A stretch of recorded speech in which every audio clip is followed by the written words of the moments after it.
मैं इस समय जयपुर में हूँ और हमारे साथ हैं वरिष्ठ पत्रकार राजन महान जी। राजन महान जी के बारे में बता दूं, वो एनडीटीवी और स्टार न्यूज़ में लंबे समय तक राजस्थान से पत्रकारिता करते रहे हैं।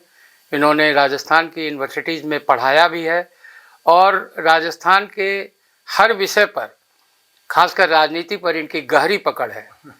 और हम चाहते हैं कि आज हम उनसे विस्तार से जो राजस्थान में चुनाव हो रहा है उसके बारे में हम जानकारी हासिल करें। तो राजन जी, मैं सबसे पहले आपसे जानना चाहता हूँ, मैं अभी घूमते हुए आ रहा हूँ, अलवर गया और कई जगह हम लोग जाते रहे, अजमेर भी गए। तो मैं ये जानना चाहता हूँ कि यहाँ की जनता की एक जो मैं ख्वाहिश देखता हूँ कि हर 5 साल में सरकार को बदल देना चाहते हैं वो। ये क्या मानसिकता है, क्यों बदल देना चाहते हैं लोग? देखिए, अब ये मानसिकता तो मैं नहीं जानता, लेकिन एंटी इनकम्बेंसी तो आप जानते हैं सिर्फ राजस्थान में नहीं, बहुत से प्रदेशों में इस देश में रही है। हाँ, ये सही है कि कुछ प्रदेश जैसे कि पंजाब भी उसमें से है एक, वहाँ पे पहले ये ट्रेडिशन था कि हर 5 साल में बदलती थी सरकार, लेकिन पिछले कुछ समय में वो ट्रेडिशन बदला है। तो इस समय राजस्थान के लिए वास्तव में ये चुनाव इसलिए भी बहुत दिलचस्प है क्योंकि लगभग 30 साल हो रहे हैं अब जब से कोई भी सरकार वापस नहीं आई यहाँ राजस्थान में। तो क्या इस समय अशोक गहलोत जी की जो सरकार चली है 5 साल में, जिसने बहुत सी सोशल वेलफेयर की नायाब स्कीम्स दी हैं और इवन कोविड के अंदर अच्छा मैनेजमेंट किया, आप जानते हैं देश के अंदर जो बेहतरीन राज्य थे कोविड मैनेजमेंट में उनमें से एक राजस्थान रहा। तो एक बज़ है कि शायद अशोक गहलोत इस बार इतिहास को पलट डालेंगे और कांग्रेस हारने की बजाय शायद जीत भी सकती है। कम से कम इतना ज़रूर कहूँगा, मैं नहीं कहता कि ज़रूर जीत जाएंगे, लेकिन कम से कम फाइट के अंदर हैं। पहले अधिकतर ये रहा है कि जो सरकार जा रही होती थी उसका बज़ बहुत ख़राब हो जाता था, उसके बारे में जो चर्चा हो रही थी वो यही थी कि ये तो जा रहे हैं, ये तो जा रहे हैं। इस बार चर्चा चल रही है कि शायद रुक भी रहे हैं, शायद हो सकता है कांग्रेस कोई करिश्मा करके दिखा ही दे। तो उस हिसाब से ये बड़ा दिलचस्प चुनाव है। राजन महान जी, मैं 2013 का जब चुनाव हो रहा था तब भी मैं राजस्थान आया था। 2018 का चुनाव हुआ तब भी मैं राजस्थान आया था। 2013 में भी गहलोत साहब ने बहुत अच्छे काम किए थे, खासकर स्वास्थ्य के क्षेत्र में, हॉस्पिटल के क्षेत्र में लोग इनका नाम लेते थे और इनके खिलाफ कोई खास एंटी इनकम्बेंसी नहीं दिख रही थी, लेकिन ये बुरी तरह हार गए। 2018 में भी मैं आया तो वसुंधरा राजे के काम को लेकर लोगों में कोई ज़्यादा शिकायत नहीं थी, लोग पसंद भी कर रहे थे उनको, लेकिन वो भी हार गई। और इस बार जो है, इस समय भी मैं कम से कम 100 लोगों से मैं बात कर चुका हूँ, किसी के अंदर गहलोत साहब के काम को लेकर कोई शिकायत नहीं है, कोई गुस्सा नहीं है कि कोई की सरकार बहुत ख़राब काम कर रही है। लोग इंदिरा रसोई योजना की तारीफ़ कर रहे हैं, लोग इनके जो कैश पढ़ाई लिखाई में ये दे रहे हैं उसकी भी तारीफ़ करते हैं। लोग पेयजल योजना की लोग तारीफ़ कर रहे हैं, हेल्थ इंश्योरेंस जैसा आपने बताया उसकी तारीफ़ कर रहे हैं। लेकिन इसके बावजूद एक कहीं ना कहीं अंडर करंट है कि सरकार तो बदलनी है। ये क्या है? एक आदमी अच्छा काम करे फिर भी आप बदलना चाहते हैं। ये दो पार्ट्स में मैं डिवाइड करता हूँ, एक तो 2008 में और 13 के और 18 के उसके संदर्भ में, और दूसरा कि इस बार क्या हो रहा है और क्यों हो रहा है, क्या एंटी इनकम्बेंसी चल रही है कि नहीं। तो जहाँ तक 2000 आप कह रहे हैं कि 13 में आए थे, अशोक जी के खिलाफ बहुत ज़्यादा नाराज़गी नहीं थी, पर अशोक गहलोत की सरकार बहुत बुरी तरह से हारी थी वो चुनाव। कांग्रेस बहुत अपने लोएस्ट के ऊपर गई थी, मात्र 21 सीट 200 में से। इतना लो कांग्रेस कभी नहीं गई थी, कभी 50 से कम पे नहीं गई थी। उस समय दो बड़े फैक्टर्स हुए, एक कि अशोक गहलोत की सरकार ही नहीं, केंद्र में जो यूपीए सरकार चल रही थी उसको भी लगभग 10 साल हो रहे थे, उस समय 9 साल हो चुके थे। तो उसके खिलाफ जो एंटी इनकम्बेंसी था उसका भी एक असर आया। आपको याद होगा उस समय वो अन्ना आंदोलन और वो सब चल रहे थे, और वो कई सारे अनेक स्कैम्स, 2G स्कैम, फलाना वो एशियन गेम्स का स्कैम, उन सब की बहुत चर्चा थी। तो एक तो उसकी वजह से एक एंटी इनकम्बेंसी रही जो राजस्थान सरकार से जो भी नाराजगी रही होगी उससे भी कहीं ज़्यादा थी। और दूसरा, वो टाइम है जब मोदी जी बीजेपी के कैंडिडेट बन चुके थे प्राइम मिनिस्टीरियल, और उनके लिए एक बहुत बड़ा, मतलब क्या कहना चाहिए, उत्साह चल रहा था देश के अंदर। तो शायद 2013 में अशोक गहलोत की जो सरकार की इतनी बुरी परफॉर्मेंस हुई, उसमें ये इन दो बड़े फैक्टर्स को भी हमें ध्यान रखना चाहिए। जहाँ तक 2018 की बात है, मुझे लगता है कि कहीं पे तो थी वसुंधरा के खिलाफ। अगर आप गौर करेंगे 2018 में एक पूरा नारा था कि मोदी तुझसे बैर नहीं और वसुंधरा तेरी खैर नहीं। तो वसुंधरा राजे की सरकार और वो जिस तरह से चली, और वसुंधरा के खेमे और आरएसएस के खेमे के बीच में जो खींचतान चली, प्लस एक ये पब्लिक परसेप्शन कि वसुंधरा राजे कोई बहुत बड़ी फेवरेट नहीं है बीजेपी के जो टॉप ब्रास है, या अगर मैं स्पष्ट ही कहूं तो प्रधानमंत्री मोदी और उनके खास सिपा सलार गृह मंत्री अमित शाह, उनकी वो फेवरेट नहीं थी। तो उसकी वजह से भी कहीं पे फिजा उनकी बिगड़ी, और इसलिए जो वो परंपरा चली आ रही थी वो चली। और इधर कांग्रेस में उस समय बहुत उत्साह था, क्योंकि एक तरफ वरिष्ठ नेता अशोक गहलोत और सीपी जोशी जैसे लोग थे, तो दूसरी तरफ सचिन पायलट उस समय कांग्रेस के अध्यक्ष थे राजस्थान में, और पूरे युवा वर्ग को वो एक तरह से अपनी तरफ खींच रहे थे, पार्टी की तरफ खींच रहे थे। तो एक मिला जुला जो एक जोश था वो कांग्रेस के लिए था, और वहां पे तो वो नारा था ही जो मैंने आपको बताया कि तेरी तो नहीं, लेकिन तुझसे बैर नहीं। और वो बैर नहीं आपको दिखा, लोकसभा के चुनाव में वो 25 ले गए राजस्थान से। तो आप मानते हैं कि इस बार भी चाहे नतीजा जो भी हो, विधानसभा के चुनाव का, लोकसभा के चुनाव में मोदी की परफॉर्मेंस फिर अच्छी होने जा रही है? एज ऑफ टुडे, देखिए पॉलिटिक्स के लिए कहते हैं कि 1 week is a long time. अपन बात कर रहे हैं जब अभी लोकसभा 7-8 महीने दूर है। एज ऑफ टुडे अगर कांग्रेस जीतती है, और अगर हैंडसमली जीतती है राजस्थान में, तो मुझे लगता है कि बीजेपी को कुछ झटका लगेगा। पर ये मत सोचिएगा कि अचानक 15 या 18 सीटें कांग्रेस ले आएगी। पर ये जरूर है कि हाँ, अगर कांग्रेस की सरकार राजस्थान में बन जाती है तो फिर वो 5 से लेकर 10 तक कुछ आंकड़ा लेके आ सकते हैं 25 सीटों में से। अभी आपने वसुंधरा की बात की। इस बार मोदी जी जब भी राजस्थान आए हैं, वो कह रहे हैं कि हम कमल के निशान पे चुनाव लड़ना चाहते हैं, वो किसी का नाम आगे नहीं कर रहे हैं। हालांकि वसुंधरा राजे को टिकट मिल गया है, तो क्या आपको लगता है कि ये वसुंधरा फैक्टर, बीजेपी के अंदर का झगड़ा, ये उस चुनाव में गहलोत को फायदा पहुंचा रहा है? जरूर पहुंचा रहा है। जो विरोध के स्वर बहुत तेजी से उठे, उसकी वजह से बीजेपी ने फिर अपने घर को संभालने की कोशिश की है, और ये उनकी खूबी है।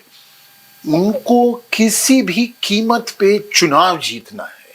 तो अगर उसकी वजह से वसुंधरा को मनाना है, वसुंधरा के खेमे को खुश करना है, उसको किसी तरह से अकोमोडेट करना है, ताकि जनता में ये मैसेज नहीं जाए कि वसुंधरा राजे, जो निसंदेह आज की डेट तक बीजेपी की सबसे पॉपुलर लीडर हैं राजस्थान में, तो उसको उन्होंने संभालने की कोशिश की है। जो अगली लिस्ट आई उसमें लगभग, मतलब एक लार्ज नंबर ऑफ 30 के आसपास ऐसे लोग हैं जो बहुत क्लियरली आइडेंटिफाइड हैं वसुंधरा राजे के। बीजेपी में इस समय जो आपने राज्यवर्धन सिंह राठौर का नाम लिया, गजेंद्र सिंह हैं, दिया कुमारी हैं, इन सबको चीफ मिनिस्टर का कैंडिडेट माना जा रहा है कि मोदी इनमें से किसी को सेलेक्ट करेंगे, और वसुंधरा का इस समय केवल इस्तेमाल कर रहे हैं। आपको क्या लगता है कि इससे बीजेपी के खेमे को कितना नुकसान होने जा रहा है, या इसका फायदा मिलेगा? नहीं, देखिए इस समय तो पूरे राजस्थान में अगर सबसे ज्यादा चर्चा रही है जब से मॉडल कोड ऑफ कॉन्डक्ट आया है, तो सबसे ज्यादा चर्चा तो जो बीजेपी में आपसी खींचतान चल रही है, बीजेपी में जो टिकटों को लेकर विरोध हो रहा है, वो चाहे जयपुर में हो, चित्तौड़गढ़ में हो, जहां उन्होंने फिर एक सिटिंग एमएलए को हटाया, और वहां पे फिर नरपत सिंह राजवी को वहां लेके गए हैं उस सीट के ऊपर। तो अनेक, मतलब लगभग 2 दर्जन से ज्यादा सीटें हैं जिन पे तो बिल्कुल खुल के विरोध हो रहा है। और दूसरी जो इनकी स्ट्रैटेजी थी कि पहली जो 41 की लिस्ट आई थी उसमें 7 एमपीज को, सांसदों को उन्होंने टिकट दिए थे। दूसरी लिस्ट आई है जिसके अंदर 83 लोगों को इन्होंने दिए हैं टिकट्स, लेकिन एक भी सांसद नहीं है। तो वो करेक्शन कर रहे हैं, करेक्टिव मेजर्स ले रहे हैं। पर ये जरूर है कि बीजेपी में आपने तो 3 ही लोगों का नाम लिया, यहाँ तो कम से कम आधा दर्जन तो बहुत ही आराम से बोल सकते हैं। कांग्रेस गजेंद्र सिंह शेखावत के अपने मंसूबे और ड्रीम्स हैं, ओम बिरला के अपने उम्मीदें हैं, और उधर अर्जुन मेघवाल की अपनी मतलब कैलकुलेशंस हैं। बीजेपी के अंदर काफी चीफ मिनिस्टर हैं। बीजेपी में बहुत से लीडर हैं जो अपने आप को भावी मुख्यमंत्री देख रहे हैं, लेकिन वहां लीडरशिप नहीं मिल पा रही है राजस्थान में, क्योंकि वो एक दूसरे की खींचतान में ही लगे रहे हैं। और उस खींचतान का ये असर रहा है कि पिछले 5 साल में ना तो कोई बहुत बड़ा किसी भी पब्लिक मुद्दे के ऊपर कोई बड़ा एजिटेशन खड़ा कर सके, और ना ही कोई बहुत ज्यादा बाईपोल्स जो बाई इलेक्शंस हुए राजस्थान असेंबली के लिए, उसमें भी अधिकतर के अंदर बीजेपी की हार हुई है, और कई जगहों पे तो बीजेपी भी इतनी बुरी हार हुई है कि वो तीसरे चौथे नंबर तक पहुंचे। लेकिन कांग्रेस में भी झगड़ा कम नहीं है। सचिन पायलट और अशोक गहलोत की भी झगड़ा जग जाहिर है। अशोक गहलोत साहब ने सचिन पायलट के बारे में जिन शब्दों का इस्तेमाल किया, क्या उसका नुकसान कांग्रेस को नहीं झेलना पड़ेगा? ये आपने एक बड़ा दिलचस्प सवाल पूछा, और मैं सोचता हूँ कि ये बहुत अहम है इस चुनाव के लिए और इसमें जो नतीजे आएंगे उसके लिए। क्योंकि एक तरफ पूरा अशोक गहलोत खेमा है और उनके समर्थक हैं जो ये मान रहे हैं कि क्योंकि अशोक जी की जो अनेक स्कीम्स जिनका आपने भी जिक्र किया, वो चाहे चिरंजीवी हेल्थ इंश्योरेंस की बात हो, और चाहे वो महिलाओं को स्मार्टफोन्स देने की बात हो, और चाहे वो इंदिरा रसोई की बात हो, मतलब अनगिनत हैं। और अब तो पिछले 3 दिन में तो उन्होंने 7 गारंटियां और दे दी हैं ना। कल ही 5 अनाउंस की, और उससे पहले 2 गारंटीज प्रियंका गांधी की रैली के अंदर दी गई थी। मेरे ख्याल बुधवार की बात है शायद, या तो मतलब एक तरफ तो ये बज़ है कि साहब इस सब से हमने पूरा जो राजस्थान का ओपीएस है, तो हमने पूरे राजस्थान के अलग अलग जो सेगमेंट्स ऑफ सोसाइटी हैं उनको हमने कवर कर लिया है। अब तो हम जीत ही रहे हैं, बड़े आराम से जीत रहे हैं। लेकिन एक दूसरी बात ध्यान रखने की है, और वो है जिसकी आपने बात की, जो आपसी खींचतान रही है। तो बात क्या लोग इन स्कीमों की ज्यादा करेंगे जब वोट डालेंगे? क्या वो उन स्कीमों को ध्यान रखेंगे, या कि वो ये, क्योंकि आप अगर गौर से जाएं, वर्ल्ड सिटी में आप जाइए, आपको 50 लोग मिल जाएंगे जो कहेंगे अरे साहब क्या उम्मीद रखी, तो 5 साल लड़ते ही रहे। बिल्कुल ठीक है, एक तो वो लड़ाई, और दूसरा अब शांति तो है पिछले 3-4 महीने से अशोक गहलोत और सचिन पायलट के बीच में, लेकिन जिस तरह से कांग्रेस कहीं पे नजरअंदाज कर रही है सचिन को, उसका क्या असर आएगा, खासतौर से 2-3 फैक्टर्स में। यूथ वोट के ऊपर क्या असर आएगा, महिला वोट, जिनके अंदर इन 2 फैक्टर्स में सचिन की एक ब्रॉड अपील रही है पिछले, आज तो अब 10 साल ही होने लगे हैं, वो 2014 से जयपुर आ गए थे और उसके बाद से यहाँ निरंतर रहे हैं। और तीसरा, अगर कास्ट के संदर्भ में देखें, राजस्थान के 2018 के चुनाव में अगर कांग्रेस ने बहुत अच्छा किया, तो उसकी एक कुंजी ईस्टर्न राजस्थान के जिलों के अंदर थी।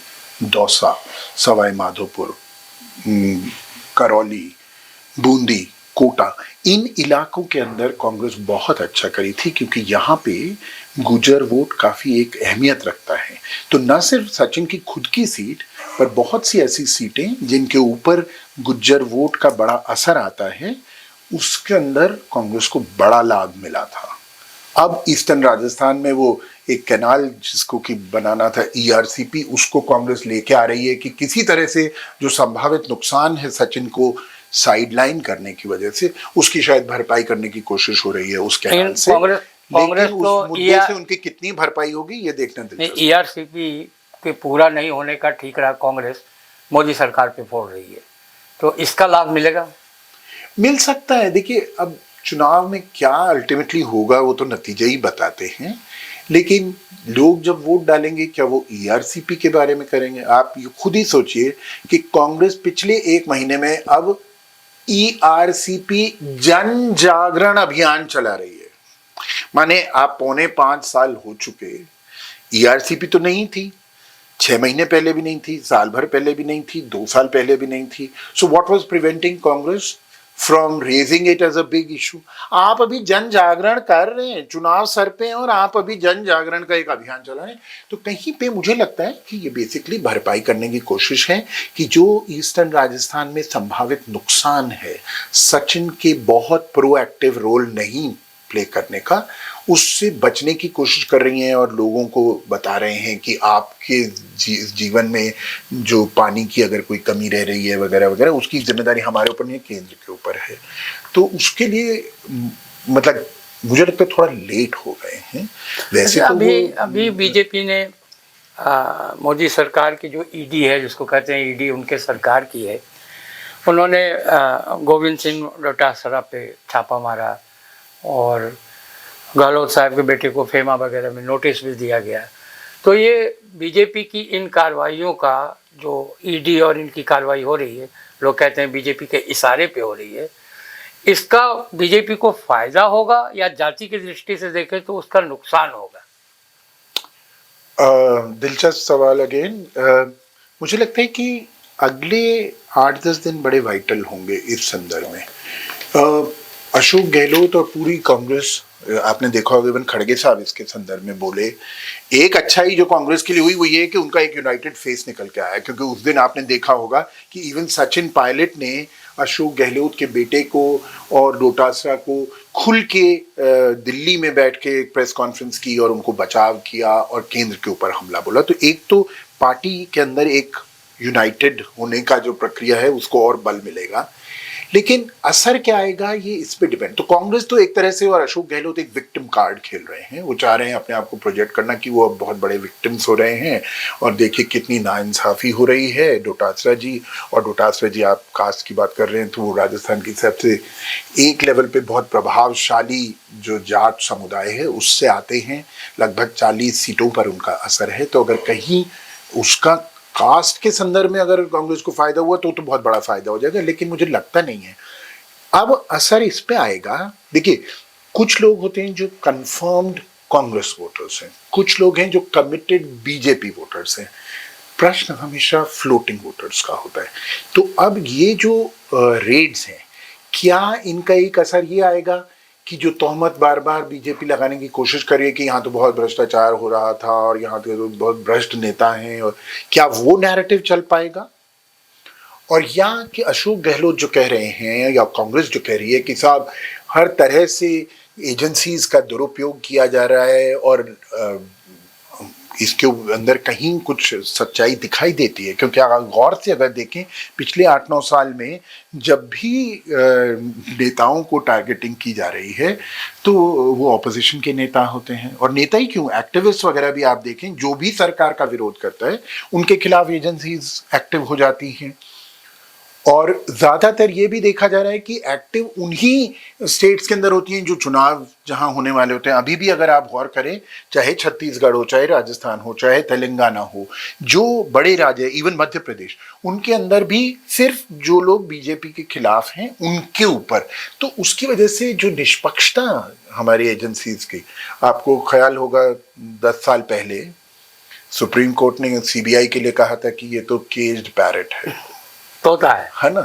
तो अब वो तोता जो है, क्या वो तोता एक हथियार बन चुका है, चुनावी हथियार बन चुका है, तोता का मालिक बदल गया है। एक नैरेटिव ये हो रहा है कि ये एक चुनावी हथियार बन रहे हैं और जो सरकार केंद्र में है उसको फायदे देने के लिए। तो कौन सा नैरेटिव चल पाएगा?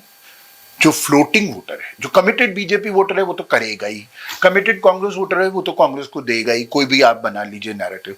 अब 2 टाइप के नैरेटिव हैं, एक तरफ कांग्रेस और अशोक गहलोत, खड़गे साहब और सचिन पायलट, इन लोगों का नैरेटिव है कि साहब ये जानबूझ के टारगेटिंग की जा रही है चुनाव में फायदा लेने के लिए, और दूसरी तरफ बीजेपी कह रही है आपने अगर कुछ गलत नहीं किया तो क्यों घबरा रहे हैं, यानी कि आप लोग करप्ट हैं इसलिए। तो अब इस पे डिपेंड करेगा कि ईडी किस तरह के साक्ष्य निकाल के लाते हैं, क्या एविडेंस लाते हैं, कोई चार्जशीट पेश कर पाती है या नहीं। क्योंकि अब तो पेपर लीक वाला जिस मामले के अंदर डोटासरा जी के ऊपर रेड्स कराए हैं, उसमें ईडी को खुद को एक्टिव हुए लगभग 6 महीने हो चुके हैं, अब तक कोई चार्जशीट तक नहीं पेश कर पाए हैं। तो अगर अभी राजस्थान के चुनाव से पहले कोई चार्जशीट्स और बहुत सारा एविडेंस, क्योंकि उनके घरों से तो कुछ नहीं मिला है, राइट, सो अगर कोई लेके आते हैं, कोई बैंक लॉकर्स खोलते हैं, उनमें से कोई लाखों करोड़ों अरबों रुपए निकल आते हैं, तो फिर तो बीजेपी का नैरेटिव चलेगा, वरना हो सकता है कि कांग्रेस को कुछ फायदा भी हो सकता है। एक और सवाल मैं थोड़ा बीजेपी और कांग्रेस से अलग हटकर पूछना चाहता हूँ। एक तीसरा मोर्चा भी सक्रिय राजस्थान में है, जिसमें बहुजन समाजवादी पार्टी है और आजकल आम आदमी पार्टी है। दोनों ने टिकट्स दिए हैं। आम आदमी पार्टी ने करीब 15 उम्मीदवार उतारे हैं और बहुजन समाज पार्टी ने 45 उम्मीदवार अभी तक उतार दिए हैं। तो क्या ये वोट काटने का काम करेंगे या ये अपने पार्टी का विस्तार करने के लिए यहाँ आए हैं? मुझे लगता है सिर्फ अपनी पार्टी का विस्तार करने के लिए आए हैं। आम आदमी पार्टी तो शायद इतनी गंभीर भी नहीं है। वो तो क्योंकि उन्होंने पहले कहा था कि हम 200 के 200 लड़ेंगे, अब तो वैसे भी वो जब इंडिया अलायंस वगैरह के अंदर हिस्सा हो चुके हैं अरविंद केजरीवाल, तो मुझे नहीं लगता कि आप तो कोई बहुत बड़ा फैक्टर होगी। बीएसपी भी सिर्फ राजस्थान का जो ये पूर्वी राजस्थान है, ईस्टर्न राजस्थान, जो कि उत्तर प्रदेश से सटा हुआ है, वहाँ कुछ मायावती का, खासतौर से क्योंकि वहाँ बहुत सी एससी सीटें हैं, तो वो जो रिजर्व सीट्स हैं उन्हीं की बदौलत है कि मायावती ने 2 बार 6-6 विधायक राजस्थान में बनाए हैं। लेकिन आपको ये भी पता है कि वो सारे विधायक फिर उनके से वहां चिटक जाते हैं। मुझे लगता है इन दो पार्टियों से कहीं ज्यादा अगर कोई तीसरा मोर्चा तो राजस्थान में कभी भी ना तो कोई बहुत सशक्त बन पाया और ना ही कोई बहुत सफल हो पाया। लेकिन 2 दूसरी पार्टियां हैं जिनका शायद कुछ असर आएगा वास्तव में चुनाव में। एक तो है जो आरएलपी, हनुमान बेनीवाल की जो पार्टी है, राष्ट्रीय लोकतांत्रिक पार्टी, उनका खासतौर से जो जाट बेल्ट है, वो खुद इस समय नागौर से सांसद हैं, बीजेपी के साथ अलायंस करके वो पिछली लोकसभा में लड़े थे। उसके बाद जो फार्म बिल्स हैं उनको लेकर जो किसानों के जो आंदोलन हुआ, उसके बाद उन्होंने उनके साथ जो अपना अलायंस था वो तोड़ दिया, अब वो लड़ रहे। तो वो लगभग 100 के करीब सीटों में लड़ेंगे, जिनमें से खासतौर से ये जो 40 जाट बेल्ट की सीटें हैं जो शेखावाटी में है, और ख़ास तौर से हनुमान बेनीवाल के लिए जो वेस्टर्न राजस्थान, नागौर और बाड़मेर, जोधपुर, ये वाले जो इलाके हैं, इनमें जो जाट सीटें हैं, जाट बाहुल्य सीटें हैं, उनमें कुछ उनका असर आ सकता है। उनके पास ऑलरेडी 3 एमएलएज हैं और इस बार अगर उन्होंने अब ये भी अलायंस भी कर लिया है वो चंद्रशेखर आज़ाद के साथ, तो अगर उन दोनों का कुछ असर आता है तो हो सकता है 5 से 10 तक कोई सीटें ले जाए। और एक बीटीपी जो ट्राइबल पार्टी साउथ राजस्थान के लिए, अब उन्होंने उसका नाम बदल लिया है और वो एक और ट्राइबल पार्टी उन्होंने बना ली है जिसमें जो 2 ट्राइबल एमएलएज पिछली बार इलेक्ट हुए थे, तो उनका कुछ असर मेवाड़ इलाके में जो ये उदयपुर वाली जो बेल्ट है उसमें कुछ असर है। राजस्थान में हर चुनाव के बाद देखा जाता है कि इंडिपेंडेंट्स की बड़ी निर्णायक भूमिका रहती है। सरकार में अगर सीट थोड़ी कम पड़ जाए तो इंडिपेंडेंट्स काम आते हैं। तो इस बार इंडिपेंडेंट्स को लेकर, निर्दलीय प्रत्याशियों को लेकर, और दूसरी जो एक बात है जो कल हमारे साथ जो घूम रहे हैं प्रशांत टंडन जी, वो भी बता रहे थे कि जो निर्दलीय विधायकों को यहाँ के लोग वोट भी देते हैं खूब जमकर, करीब करीब कहीं 10% तो कहीं 20%, तो कई बार ओवरऑल आप देखें तो 10 से 15% उनको वोट भी मिल जाता है। तो क्या लोग यहाँ निर्दलीय को भी बहुत पसंद करते हैं? मतलब निर्दलीय उनको पसंद करते हैं जो किसी पार्टी से छिटक के इंडिपेंडेंट बनते हैं। फॉर इंस्टेंस अभी एक कॉन्क्रीट एग्जांपल आपको बताऊं। जैसे मैं थोड़ा तो रोक रहा हूँ, प्रशांत जी ने एक और बड़ी इंटरेस्टिंग बात कही थी कि राजस्थान में निर्दलीय एक तीसरी पार्टी है। वो कह सकते हैं एक्चुअली क्या है कि जब कांग्रेस ने पिछली 2 बार सरकारें बनाई हैं, उनके पास स्पष्ट बहुमत नहीं था।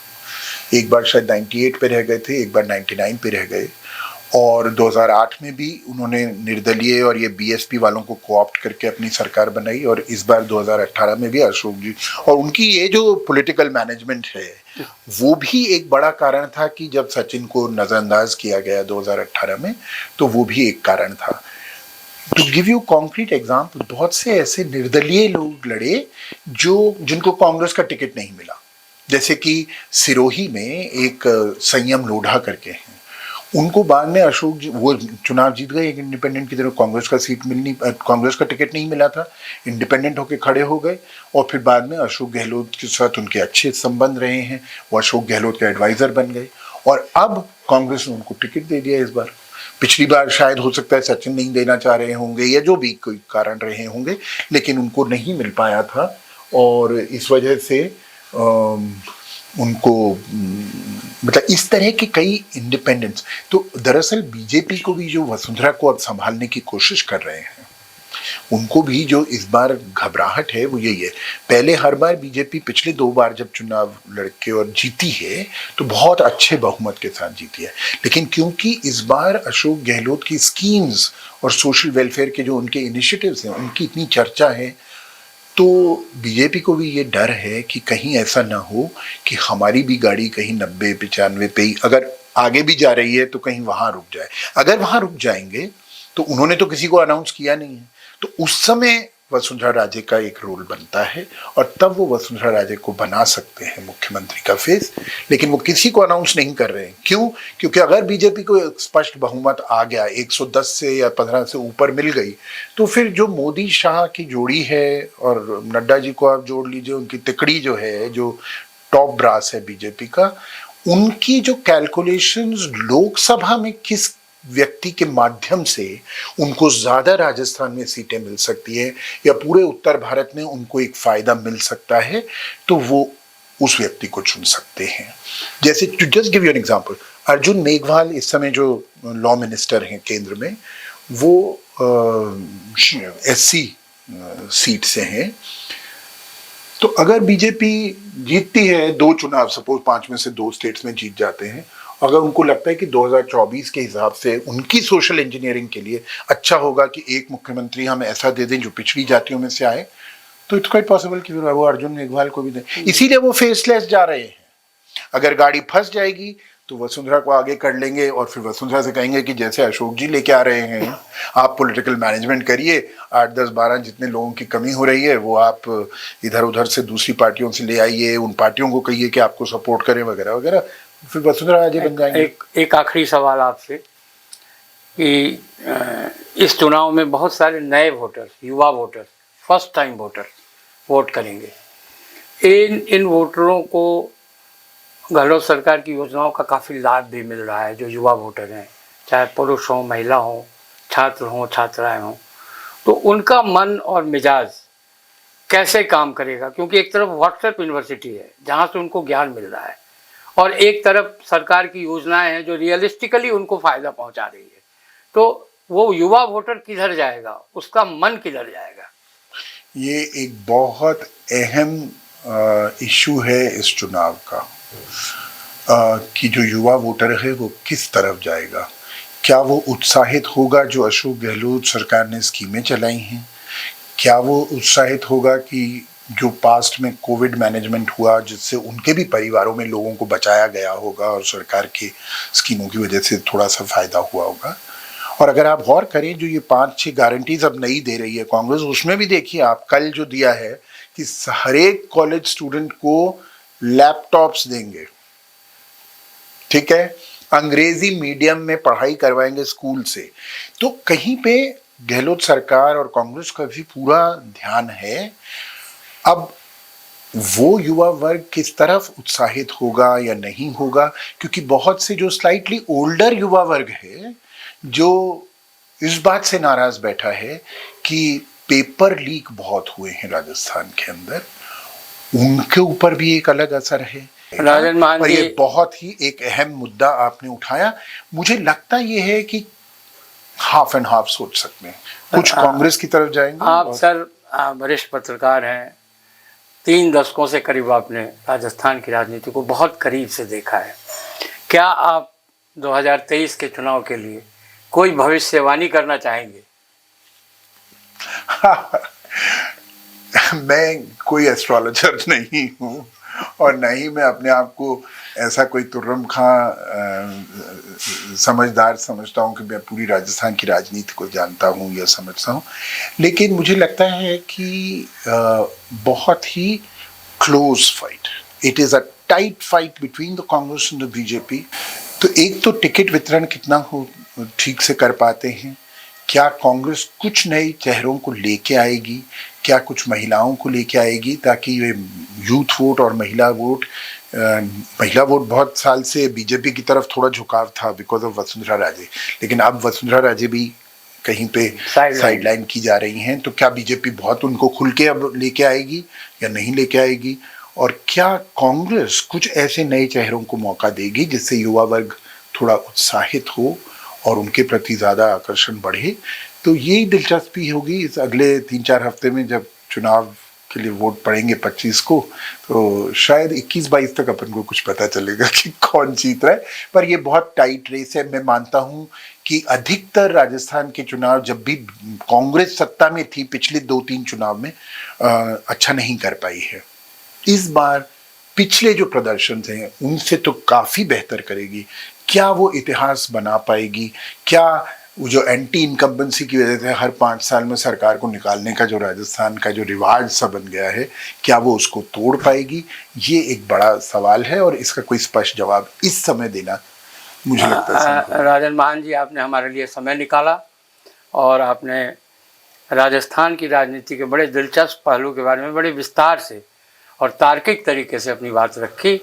आपका बहुत बहुत शुक्रिया, बहुत बहुत धन्यवाद। शुक्रिया मुझे याद करने का। संजय, आपसे बात करना हमेशा ही अच्छा लगता है। Thank you so much sir, thank you.